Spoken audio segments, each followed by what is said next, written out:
All right, I want to do a video about my 2018 Toyota 4Runner off-road, TRD off-road. It has no KDSS, no sunroof, no third row seating, no cargo slide. I want to talk about what I like about it, what I don't like about it, the mods I've done, the mods I may do, the mods I won't do, how I've maintained this vehicle since ownership. I've bought this brand new 5 years ago, and it's never seen a mechanic or the dealership, and I've done all the mods and maintenance myself, and it's been pretty easy. My history with 4Runners is I've been driving 4Runners for close to 20 years. I've only ever driven 4Runners. I had a second gen, then the fourth gen, two fourth gens, and then now this fifth gen I purchased, like I said, 5 years ago. And what I like about it is first and foremost is the dead set reliability. These 4Runners since 2003 have been matched with, including the fourth gen, have been matched with the 1 GRFE engine and the A750 ASIN A750 transmission, and those have been pretty much have legendary status now. And for me, I've had no issues with any of my engine transmission combos.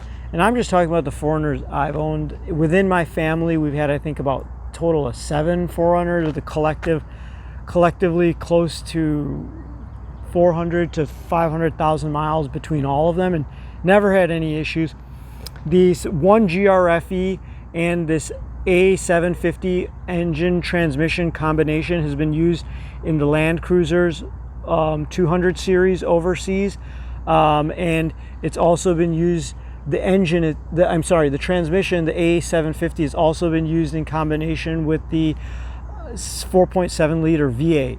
So this transmission is super overbuilt for the power the V6 puts out, and I mean, it's never going to have an issue. And this 1 GRFE has been released, I think, in 2002 or 2003, and it also has effectively legendary status now. Also, another thing I like is that it has a timing chain as opposed to a timing belt, which was found in the 4.7 liter V8 that was matched in these 4Runners.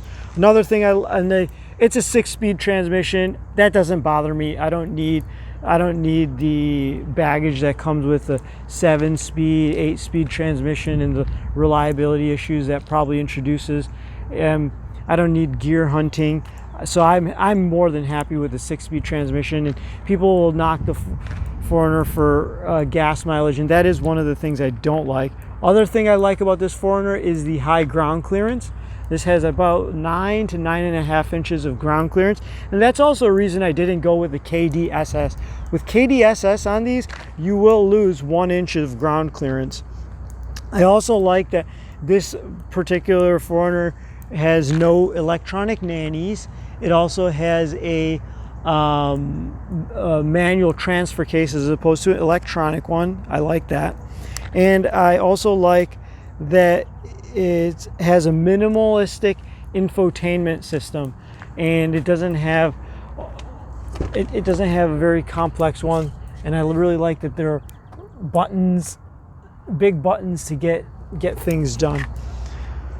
And what I don't like, things I don't like about this 4Runner, and I'm talking about what I don't like from stock form. I've addressed a lot of them, and I don't like the gas mileage. I get anywhere between 19 to 20 miles to the gallon, and that's from not the computer, but that's from my calculations. And I'll talk about how I've been able to maintain that. And in a couple of the mods I've done, or mods I have done and have chose not to do, is kind of to keep my gas mileage as close to stock as possible. I didn't like the handling in stock form. Now I'm happy with it, and I'll talk about the mods I've done to get the handling to where I like it. Sound and noise. The interior noise of the car, stock, was still better than the Lexus RX 350. I did test drive that.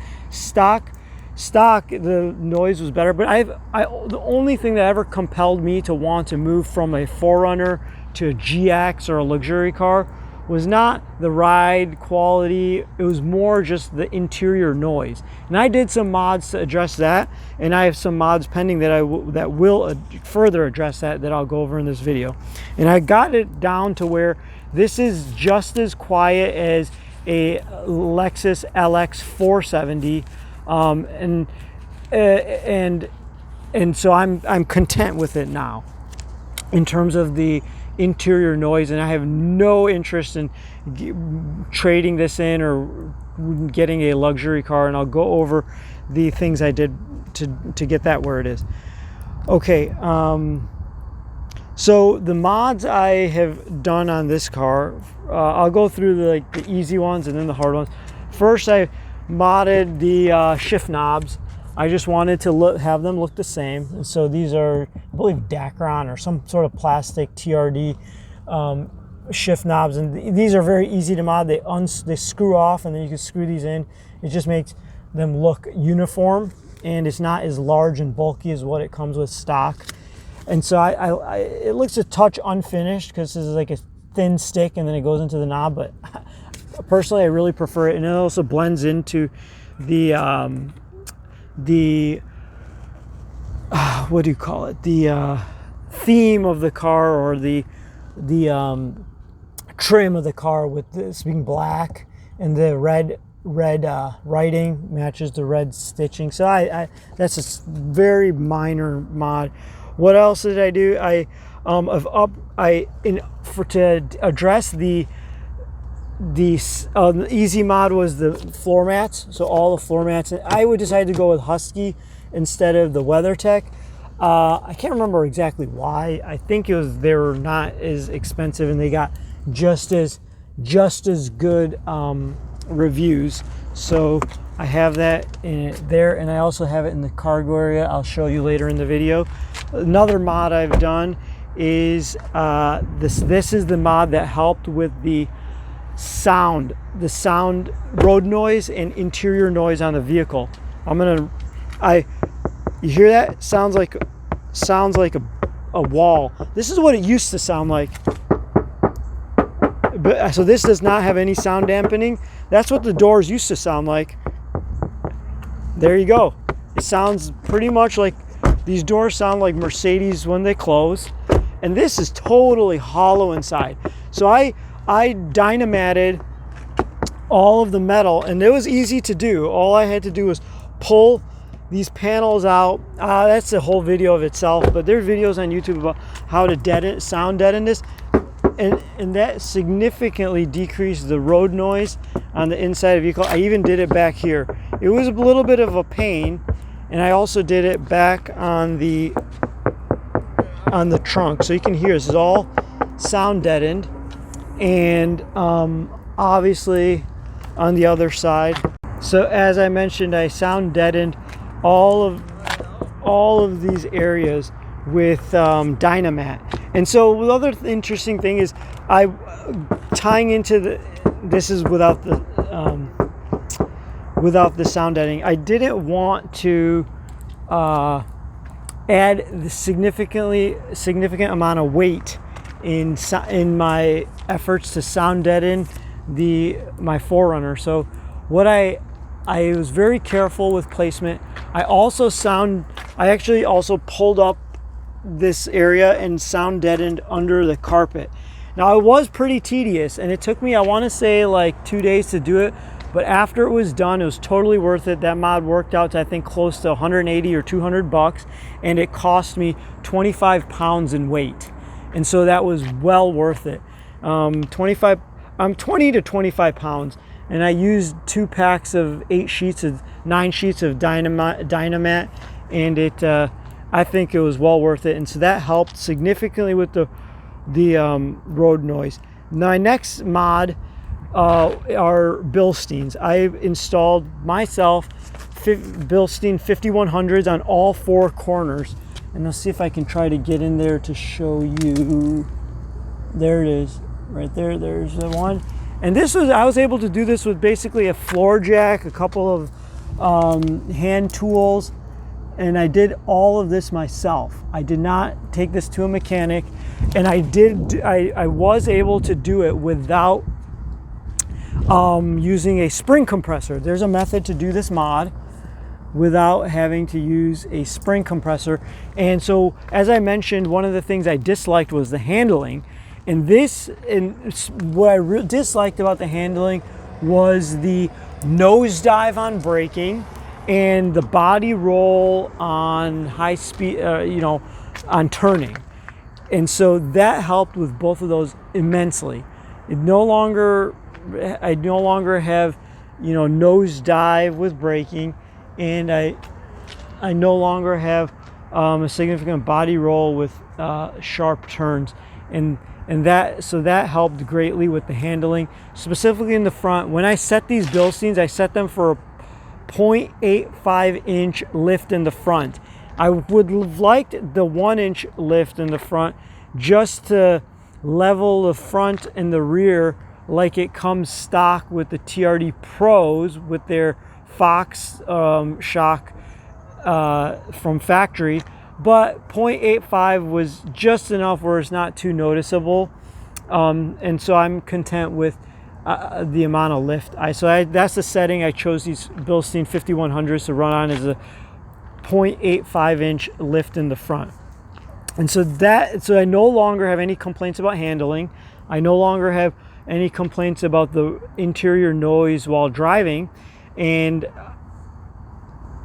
so those are the two mods I did to adjust that. Now, if you my other, if you can call it a mod, is I put together a little toolkit to always keep in my vehicle, and this is a toolkit, is a total of 8 pounds, but it's all in metric and specific to bolts and fasteners found on the 4Runner. So if you want to know, it's a hex 8mm, hex 10mm, then Allen keys.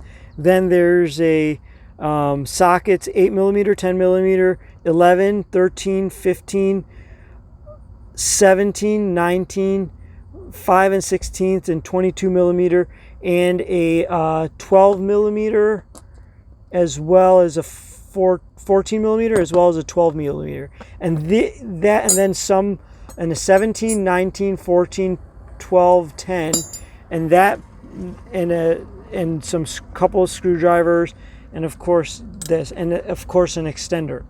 And this pretty much anything you would need to fix away from home that you would really realistically be able to fix, this covers it. Anything beyond this, I mean, you're gonna either need to be towed, or you need a jack, or it's heavier duty stuff you're probably not going to be able to address in the field. And so that's why I included these. And then of course I like biking, so I have some and these are some tire levers, and these are just a set of metric Allen. And so there's not any standard here except for this one, but this can be used, I can't remember, I think with a 21mm. It's just about interchangeable. And I keep it all in this bag. Another mod, or what I carry in my 4Runner, is a air pump. So that's a Via air pump. And then other things I also carry, I don't know if they considered mods, are a pair of jumper cables. And I stuffed it back up here. There's tons of room. See my arm? But unused space, you have to be kind of gentle. And then also a tow strap. And there's a tow strap back there. And that's why I also carry this around. So I carry this around because if you're ever towing, a good way to do it is to loop it around something like this. So I'll put that in there, put the clip in there, and then loop the tow strap if it's ever needed. But I haven't really need to do that. Okay, what else? What other mods have I done here? Jumper air pump. And I mentioned the Husky mats. Oh yeah, there's another, I think, key mod if you're living anywhere where there's rust, is I undercoated the entire bottom of this 4Runner. Yes, you can't tell, there's a little bit of splatter there, you can see. So I'm not going to touch this, but the entire bottom of this 4Runner has been undercoated twice. And so there is no rust whatsoever to speak of. And I do live somewhere where we get salted regularly. and for the winters. But what I did is I originally had it, I undercoated with Crown, and that lasted a while, and it was a little bit messy. It was very thin. It lasted for 2 or 3 years, but then after that wore off in the locations that it wears off on, that get a lot of spray splatter, I undercoated this with fluid film, which I think is far superior. And I just bought 1 or 2 cans of fluid film from Home Depot and put a glove on and sprayed it on the different areas that needed it and just smeared it around, and that has been fantastic. Now, mods that I would do in the future, or items I would get to go along with the 4Runner, is gonna be tires. These are still the stock tires, and I rotate them regularly, and they have 30,000 miles on them, so that's how much I have on the 4Runner total, which isn't much. But the next set of tires I'm going to get are not going to be massive off-road tires. This 4Runner spends 99%, 98% of the time on road, and so I rather prioritize road noise and road handling than big chunky tires that are going to make a ton of noise and worsen my gas mileage. So I'm probably going to go with some of the Michelin LTX tires for this. There's a couple different versions, and I'm going to get the ones with the deeper amount of tread. The other pending mod that I'm probably going to do are going to be Max Trax knockoffs. If or whenever I plan on going on a off-roading trip or a trail driving, I'll buy them at that time. I'm not going to upgrade tires, because most of the time, if you are stuck or you need to, where you would really need the tires, unless you're doing rock crawling, which I don't plan on doing, just trail driving and you get stuck in mud or sand, the Max Trax are what are probably going to get you out. And so instead of spending a significant amount on tires and having to eat the compromises that come with massive off-road tires for road driving, such as road noise and worsened gas mileage, I would rather just buy two pairs of Max Trax knockoffs for close to $160 or $120, and that will be my recovery solution, as well as a tow rope. And usually I'll probably do this with a buddy or someone in front. So I'm probably never going to put monster off-road tires on this vehicle, even though let's be honest with ourselves, is the vehicle, almost for just about 90% of people or 99% of people, this vehicle spends 98% of the time on road. So I mean, it does look cool. Those off-roading tires definitely look great and cool, but I can't justify eating the compromise of gas mileage and road noise and possibly handling for it to just look cool. And I'd rather solve the traction issue or the traction metric or the traction benefit with in off-roading 1 or 2% of the time with 2 pairs of Max Trax. Tinker's Adventure has an awesome video on, are wider tires better or narrower tires better? He actually found that narrower tires are better. Check out his video. And so I think if I'm ever needing for that remote 0.5% of the time or 0.2% of the time that I would actually need the heavy duty off-road tires, I'd rather just have some Max Trax. Because even in off-roading, 90% of the time, these stock tires that it came with, or some decent set of all-terrain or regular road tires or all-terrain tires, will get you through 95% of what you do off-road. And if you are, for whatever reason, stuck, or you did something stupid, or you didn't pick the right line, have a set of Max Trax. I don't even think you need 2 pairs. You probably need 1 pair and a good tow rope and a buddy or recovery gear. and that doesn't, again, I don't want to belabor the point, but to me it just doesn't justify the compromises that come with massive off-road tires. And so that's going to be something I'm going to get in the future, probably a couple pairs of Max Trax knockoffs if I ever go on an off-roading adventure trip. And I would almost argue that if you have this, even if you have the off-road, the really heavy-duty KO2s or heavy-duty off-road tires, it's still irresponsible to not have at least a pair of Max Trax with you if you're going to go off-roading or trail driving. What I may do in the future is a diff breather mod. I haven't done that. Possibly sliders. Probably not. Another thing I did that I didn't include is I removed the running boards. And the reason I removed the running boards, they actually get in my way entering and exiting the vehicle. And so when I sit down, I'm tall enough to where I don't need them, and I'm sitting on the seat and my foot still reaches the ground. My wife's not so super thrilled about that, but I also saved 22.5 pounds on each slider, so I saved close to 45 pounds in weight by removing them. So they're sitting in the garage and I removed them. That's also technically a mod. So overall, weight-wise, I'm negative from when it was stock. It's kind of stupid and ridiculous to talk about a few pounds here and there on a vehicle that's already a pig and heavy as it is, and takes a long time and isn't get the best gas mileage. But you know, it all adds up. By the time, so I think it was worthwhile for me, it was worthwhile taking the floorboards or the running boards off, or the side steps off, because I saved weight and they got in the way. My pant legs would get dirty when I entered and exited the vehicle during the winter time, or if they were muddy. So for me, it was a positive. Possibly in the future, a rooftop tent for camping when my children get older and we take camping trips. A winch, probably won't get one, but that's something I wouldn't be opposed to. Interior LED lights. So I did that in my 4th Gen 4Runner.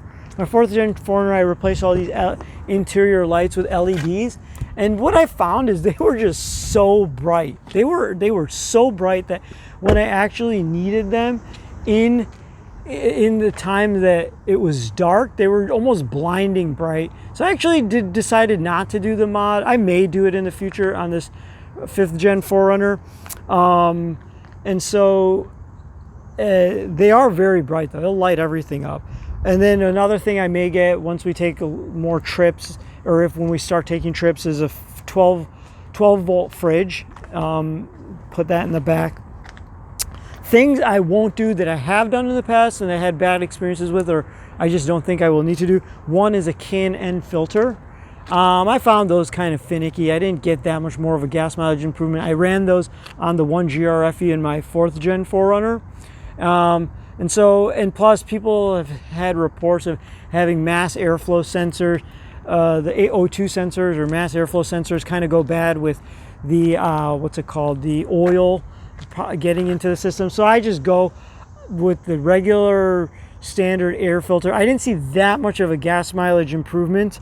So I won't do this can-end air filters. Another thing I won't do is probably skid plates.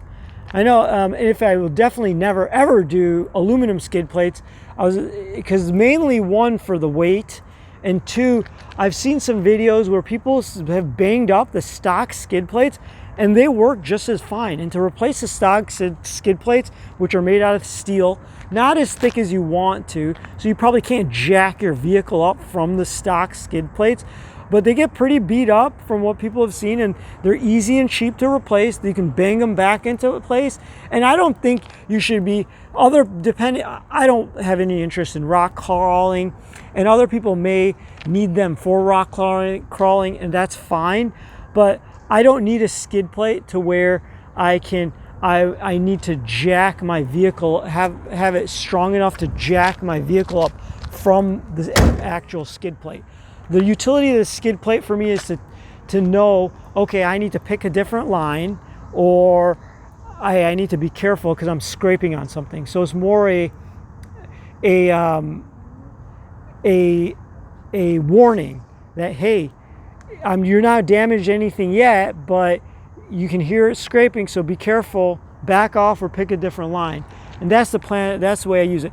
If whoever is going to get bigger aftermarket skid plates, definitely go with steel and not aluminum. People have had really bad experience with aluminum skid plates and aluminum sliders because the aluminum really gouges, doesn't slide over rocks, and really hangs up, and they get trashed a lot faster than the steel skid plates. And there is a weight consequence for heavyweight steel skid plates, but if you're going to upgrade, go. I don't have any experience, but from the videos I've seen, people are not happy with the aluminum protection. And so that's what I would do if I were going to, but I have no interest in doing that. Another mod I won't do are heavy duty steel bumpers. It adds a bunch of weight, and I don't plan on putting heavy duty winches or any crazy stuff. I don't need the weight consequence, and so that's something I won't be doing. And then also, I purposely spec'd this 4Runner without KDSS, and the reason I did that is because I didn't want to lose the 1 inch of ground clearance, and although it does help with articulation. And the TRD Off-Road Pro doesn't come with KDSS because it has the Fox and Bilstein shocks. And the other reason I didn't want the KDSS is I wanted the flexibility of possibly in the future going with heavier duty lifts, which the KD and larger lifts, and the KDSS compromises that. So it's mainly the ground clearance. I don't quite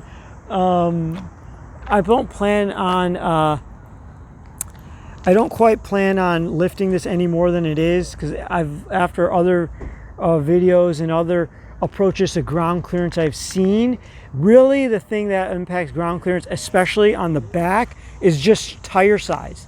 The lift is just going to raise the body, and because you're limited, and the frame as well, but you're really limited by tire size because of the solid rear axle on these 4Runners. And then in the front, you can get a little bit of lift from the independent front suspension, but at the same time, you probably shouldn't be lifting it too much, because then you change the angle of the drive shafts in the front. Again, if you want to approach lift and ground clearance, it's better approach with larger tires as opposed to lifts. And there's some videos detailing that or explaining that, which is what approach I've adopted now. And so I plan on always running stock tire size, but that's the main reason I didn't go with KDSS, is because I didn't want to lose the 1 inch of ground clearance up front. And I figured, if the TRD Off-Road Pro does not include it, probably shouldn't. And it also gives you a more simplistic, a more simple approach. Instead of the KDSS sway bars, these are just one-piece sway bars. Even though the KDSS is very reliable, I just didn't want the increased complexity, and I wanted it a very streamlined, kind of a pure setup. And I addressed some of the handling benefits of the KDSS with the upgraded Bilstein shocks. And yeah, the KDSS probably still has much better handling characteristics on and off-road, but I'm content with what I've done. Now, so that's about the mods I have done, mods I may do in the future, and mods I won't do, and the reasons. And now I'm talk about the maintenance I've done so far for the first 30,000 miles of this 4Runner. I've done oil. I've always put OEM oil filter, and always use full synthetic Mobil 1 oils for the oil change. Air filter, just standard Toyota OEM air filter. I've done the diff oil with Mobil 1. I didn't need to do that, and I wouldn't suggest doing it. My diff oil was totally clean and clear. It was unnecessary to do. I rotate the tires every 10,000 miles, and I cross the front to the rear, so the rear left to the front left, the front left to the rear right, and I do that for both sides. And then the other thing is silicone. I'd use Mobil 1 grease for all the Zerk fittings. And the other only other thing I've had to do in terms of maintenance, I got some squeaks. I got some squeaks from this piece of trim right here early in ownership. And putting a little piece like this would squeak a bunch. It was hard to find, but I had put a little piece of tape. You can see the residue there. And now it doesn't squeak anymore, and I just spray maybe a little bit of silicone spray there on both. And then the other thing I did is I thought I got tons of squeaks from what I thought was the window, between the window and the rubber gaskets here, which it turned out it actually wasn't. What it turned out to be was the door trim between the door and the rubber gaskets, and you can kind of see some of that oily residue. And so I went, and every time there would be a slight amount of chassis flex, I'd get a bunch of creaking inside. It was super annoying, and it took me, I want to say, a couple months to really figure it out, because I originally thought it was all of this, and I kept chasing this because the squeak would go away with the door, the windows slightly cracked.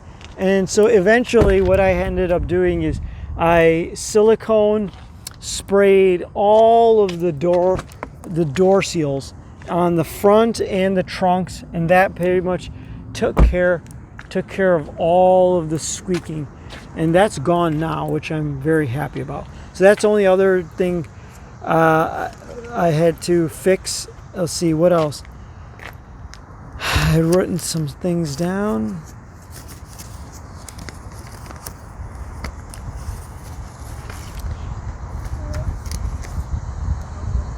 And I think, yep, that's it. And so things I plan on doing in the future in terms of maintenance and upgrades are when the brakes need to be done, I'll be using OEM brakes and brake pads.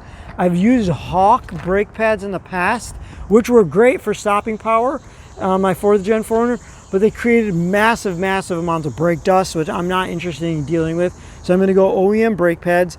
Transmission fluid, I'll get that changed, probably close to 50 to 100,000 miles. Air filter, continue doing that with OEM. And then for the tires, I mentioned I was going to go with the LTX, Michelin LTXs, and that's about it. Thanks for watching. I hope that was helpful. If you have any questions, let me know. I hope that's helped.